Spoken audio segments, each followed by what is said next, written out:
একবার নবী করিম সাল্লাল্লাহু আলাইহি সাল্লামের কাছে বলা হলো, হে আল্লাহর রাসূল, আমাদের একটা লোক, একজন পুরুষ আছে আমাদের মধ্যে, একজন পুরুষ ছিল আমাদের মধ্যে। এই লোকটা অনেক নামাজ কালাম পড়তো, খুব নামাজি হিসাবে প্রসিদ্ধ। ভালো করে খেয়াল করেন হাদিসটা, খুব ভালো করে। লোকটা খুব নামাজি কালামি হিসাবে সবার কাছে পরিচিত ছিল। কি হিসাবে পরিচিত ছিল? নামাজি। অনেক বেশি নামাজ পড়তো, 5 ওয়াক্ত তো বটেই, নফল সুন্নত সব নামাজ পড়তো, নামাজি মানুষ হিসেবে পরিচিত ছিল। শুধু তাই নয়, সে অনেক রোজা রাখতো। রমজানের রোজা তো রাখতোই, এর মানে হলো সুন্নত নফল আর বহু রোজা রাখতো। সে খুব রোজাদার মানুষ হিসেবে প্রসিদ্ধ ছিল।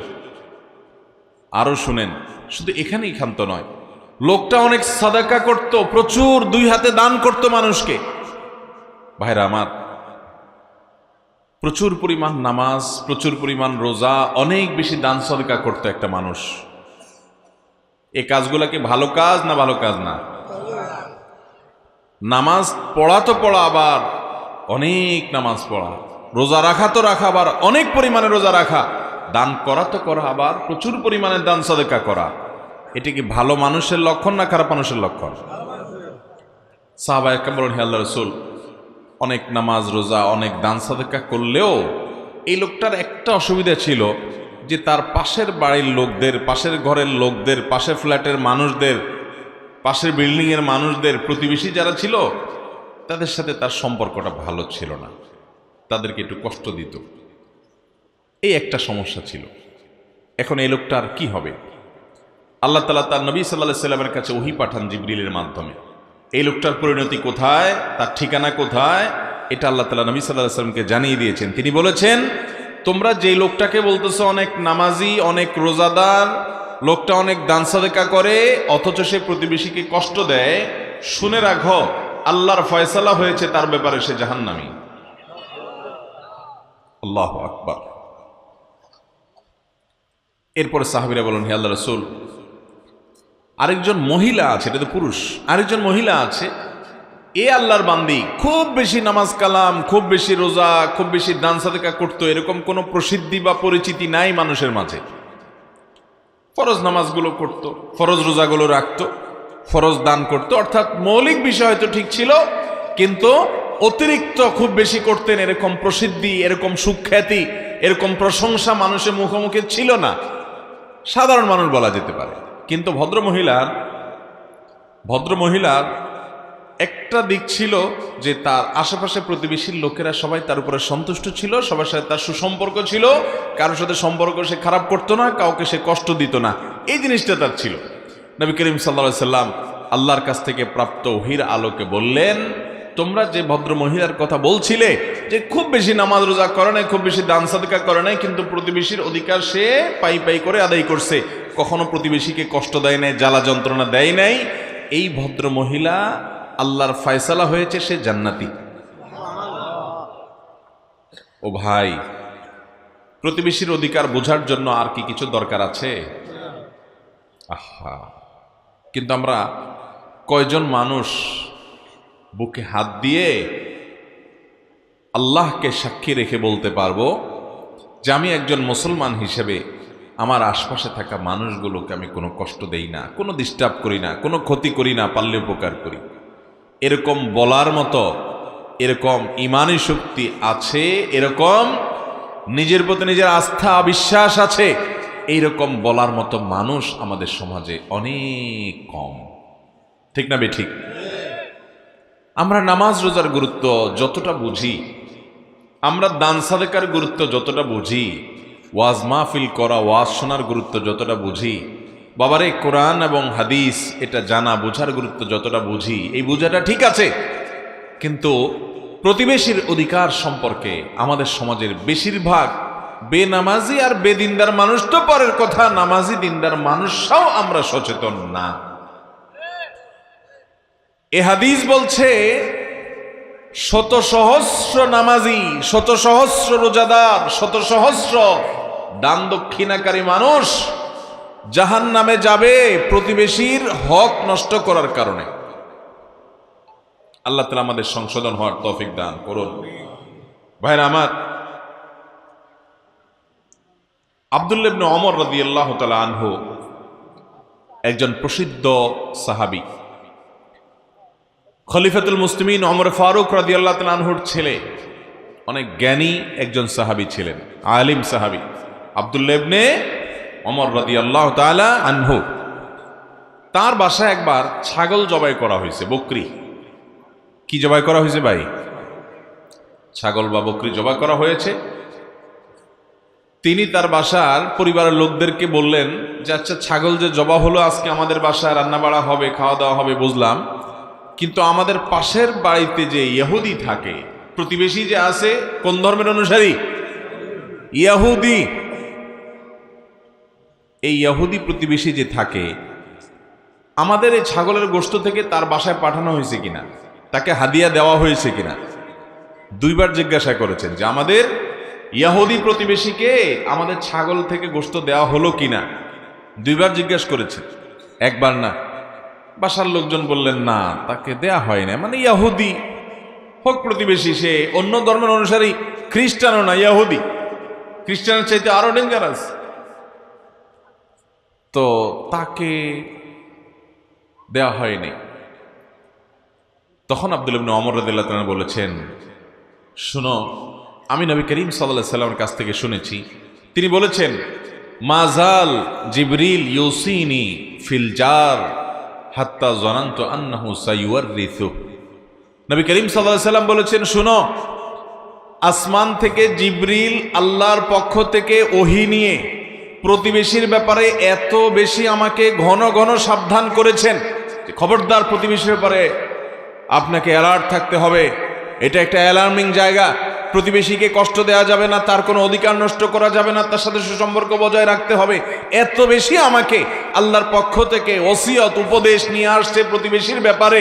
আমার তো মনে হচ্ছিল, নবী সাল্লাল্লাহু আলাইহি সাল্লাম বলেছেন যে এত বেশি, এতবার বলা হচ্ছে প্রতিবেশীর কথা, আমার তো মনে হচ্ছিল যে কখন না জানি বাপ মারা গেলে ছেলে মেয়ে যেরকম সম্পদে ওয়ারিস হয় এবং স্বামী স্ত্রী ওয়ারিস হয়, অন্যরা ওয়ারিস হয়, আমার মনে হচ্ছিল যে প্রতিবেশীর জন্য মানুষের পরিত্যক্ত সম্পত্তিতে একটা হিস্সা ঠিক করে দেওয়া হবে এবং সেও ওয়ারিস হয় কিনা, আমার সেই চিন্তা হয়ে গেছে। মানে এত গুরুত্ব দেওয়া আছে আল্লাহর তরফ থেকে জিবরিলের মাধ্যমে প্রতিবেশীর ব্যাপারে। ভাইরা আমার, এই প্রতিবেশীর সাথে আমাদের সুসম্পর্ক কার কতটা আছে, এই বিষয়টা আমাদেরকে যোগ বিয়োগ করতে হবে। আমাদের সমাজে দেখবেন যত গন্ডগোল, যত ফাসাদ, যত ভেজাল, যত ঝগড়া, যত রকমের সম্পর্ক নষ্ট হওয়া হতে পারে, এগুলো বেশিরভাগ হয় পাশের বাড়ির, পাশের দোকানদার, পাশের লোকদের সাথে, ঠিক না বেঠিক? আমাদের যেই কাজটা সবচেয়ে বেশি ক্ষতি করবে, শয়তান ওইটা আমাদেরকে দিয়ে সবচেয়ে বেশি করায়, কারণ শয়তান আমাদের চিরশত্রু। আমরা যেন কোনোভাবে জান্নাতে যেতে না পারি, সেই চ্যালেঞ্জ নিয়ে দুনিয়াতে শয়তান এসেছে। অতএব এই শয়তান আপনাকে আমাকে সে কাজ করতে দিবে না যে কাজ আমাদেরকে জান্নাতে নিবে, আর ওই কাজ আমাদেরকে দিয়ে করাবেই করাবে যে কাজ জাহান্নামে নিবে। আর আমাদের কাজ হলো শয়তানের এই শয়তানি থেকে নিজেকে বাঁচিয়ে কোরআন এবং হাদিস আমাদেরকে যে আলোক উজ্জ্বল পথের সন্ধান দিয়েছে সে পথে চলা। অতএব প্রতিবেশীদের অধিকার ব্যাপারে আমরা সাবধান হব তো ইনশাআল্লাহ। মোহতারাম হাজরিন, আপনি খেয়াল করবেন আশেপাশে একটু তাকালেই যে পাশের জমির লোক, তার সাথে আইল ঠেলাঠেলিটা বেশি হয়, ঠিক না ভাই? ঠিক, আইলি থাকে সেখানে, এই জন্য আইল ঠেলাঠেলি হয়। পাশের ঘরের লোক, তাদের সাথে দেখা যায় কথাবার্তাও নাই, জল ছলও নাই, উঠা বসাও নাই, আসা যাওয়াও নাই, অথচ ওই অনেক দূরে আরেক ফ্যামিলি, তাদের সাথে খুব রিলেশন, খুব সম্পর্ক, খুব বন্ধুত্ব, তাদেরকে দাওয়াত দিয়ে এনে বাসায় বালাবুরা রান্না করে খাওয়ায়, প্রতিবেশী বেচারার দিকে তাকায়াও দেখে না, ঠিক না বে ঠিক? অনেক প্রতিবেশী আছেন শহরে, গ্রামে যাও আছে না আছে, শহরে বহু প্রতিবেশী আছে একই বিল্ডিংয়ে, পাশাপাশি ফ্ল্যাটে, মাসকে মাস বরং বছরকে বছর পার করে দেয়, জানেও না যে পাশের ফ্ল্যাটের ভদ্রলোকের নাম কি, ভদ্র মহিলার নাম কি, তারা কি করে, কোথায় বাড়ি, কি খায়, কি পেশা, জানেও না।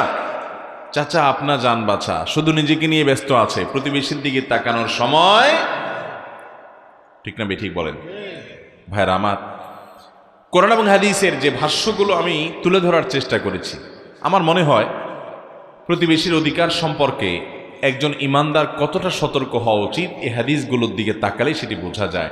ইসলাম আমাদেরকে সামাজিক হতে বলে ভাই, সামাজিক হতে বলে, আমাদেরকে বলে আমরা অন্য মানুষের কল্যাণে আন্তরিক হব। আমরা শুধু নিজের চিন্তা করব না, আমরা অন্যের চিন্তাও করব। আমি আমার চিন্তা করব, আমার আশপাশের লোকদেরকে নিয়ে ভাববো, তাদের কল্যাণ কামনা করব। এরকম যখন সবার কল্যাণকামী আপনি হবেন, তখন আল্লাহর প্রিয় বান্দা হতে পারবেন। দেখুন, শুধুমাত্র ইবাদত বন্দেগী যদি মানুষ জান্নাতে যেতে পারত, হাদিসে বর্ণিত এই লোকটা জান্নাতে চলে যেতে পারত। ইবাদত বন্দেগী মূল, সেটা তো করতেই হবে। ওইটার পাশাপাশি মানুষের অধিকার, বাবার কি অধিকার, মায়ের কি অধিকার, স্বামীর কি অধিকার, স্ত্রীর কি অধিকার, ভাইয়ের কি অধিকার, বোনের কি অধিকার, প্রতিবেশীর কি অধিকার জানতে হবে এবং সে অধিকার আদায় করতে হবে। ভাইরা আমার, তাহলে আজকের এই মাহফিল থেকে আসুন আমরা একটা চ্যালেঞ্জ গ্রহণ করে উঠি। সেটা হলো, পৃথিবীর যেখানেই আমি বসবাস করি না কেন, যেখানেই আমি থাকি না কেন, আমার আশেপাশে থাকা লোকদের সাথে সম্পর্ক ভালো রাখাটা আসলেই কঠিন। দূরের লোকদের সাথে সম্পর্ক ভালো রাখা সহজ, কাছের লোকদের সাথে সম্পর্ক ভালো রাখা কঠিন। কারণ কি? কারণ হলো একসাথে থাকতে গেলে তার দোষ ত্রুটি আমার নজরে পড়ে, তার দ্বারা আমার হয়তো একটা ক্ষতি তার অজান্তে হয়তো হয়ে যায়, তখন সম্পর্ক নষ্ট হয়, ঝগড়াঝাটি হয়, টুনটান হয়, কথা বাড়াবাড়ি হয়, ঠিক না বে ঠিক? আর এই জায়গাটাতে আমাকে চ্যালেঞ্জ নিতে হবে যে আমার প্রতিবেশী, আমার আশেপাশে থাকা লোক আমার যদি অধিকার নষ্ট করে, আমাকে যদি কষ্ট দেয়, তার জ্ঞাতসারে কিংবা অজ্ঞাতসারে, জেনে বা না জেনে, বুঝে বা না বুঝে, উনি যদি কষ্ট দেয়, আমি চ্যালেঞ্জ নিব জান্নাতের পথযাত্রী হিসেবে আমি কখনো আমার আশেপাশে থাকা প্রতিবেশীকে কষ্ট দেব। আল্লাহ আমাদেরকে আমল করার তৌফিক দান করুন। চেষ্টা করবো তো ইনশাআল্লাহ। আসুন একটু পাক্কা নিয়ত করে ফেলি ভাই, আমাদের কোন প্রতিবেশীকে আমরা কষ্ট দেব। ইয়াহুদি, চিন্তা করেন, মুসলমান না, ইয়াহুদি প্রতিবেশী। আল্লাহ নবী সাহাবী তাদের ব্যাপারে পর্যন্ত সাবধান আছেন। আমাদের আশেপাশে থাকা হিন্দু কিংবা অন্য ধর্মের মানুষ যারা আছেন, কয়দিন আমরা আমাদের প্রতিবেশী হিসাবে তাদের বাসায় হাদিয়া পাঠিয়েছি, আপনি চিন্তা করেন তো। একটু হাদিয়া, একটু খাবার পাঠিয়েছেন, একটু উপহার পাঠিয়েছেন, এগুলো আমরা চিন্তাও করি না। মুসলমান আখলাক, আচরণ, ম্যানার্স, মানুষের সাথে আচরণ, মানুষের অধিকার, এগুলো ছাড়া একজন মুসলমান পূর্ণাঙ্গ মুসলমান হওয়ার কোনো পথ খোলা নাই। আমি বারবার বলার চেষ্টা করি, এই কোরআনে নামাজ সম্পর্কে এত খুলে খুলে, এত ডিটেইল আল্লাহ তাআলা বলেন নাই। এজমালি কথা বলেছেন, পাইকারি কথা বলেছেন, খুলে খুলে বলা হয়েছে হাদিসে। কিন্তু আপনি কোরআন খুললে দেখবেন, কোরআনের পাতায় পাতায় দেখবেন, জায়গায় জায়গায় দেখবেন মানুষের অধিকার সম্পর্কে, কিভাবে মা বাবার প্রতি আচরণ করতে হবে, কিভাবে প্রতিবেশীর প্রতি আচরণ করতে হবে, কিভাবে এমনকি অন্য ধর্মের মানুষের সাথে আচরণ করতে হবে, খুলে খুলে প্রতিটা বিষয়। কারোর বাড়িতে গেলেন, অনুমতি দিল না, তাহলে না ঢুকে আপনি চলে আসবেন, তারপরেও না বলে ঢুকতে যাবেন না, সালাম দিবেন, অনুমতি প্রার্থনা করবেন। আপনি এভাবে দেখবেন ম্যানার্স এবং আখলাক, এমন আচরণ এই কোরআনের পৃষ্ঠায় পৃষ্ঠায় শেখানো হয়েছে।